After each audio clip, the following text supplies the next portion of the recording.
46%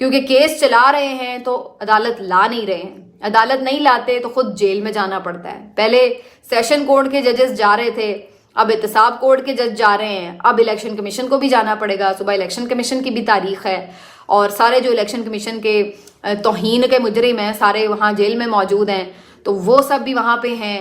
تو اب آپ الیکشن کمیشن کو بھی دیکھیں گے. وہیں میرا تو خیال ہے کہ پوری ریاست کا جو یہ سارے کورٹس وغیرہ ہیں وہاں پہ ان کے بستر لگا دیں, تاکہ وہ دن رات سماعتیں کرتے رہیں وہیں پر جتنے کیسز آپ لوگوں نے بنائے ہوئے ہیں عمران خان کے خلاف.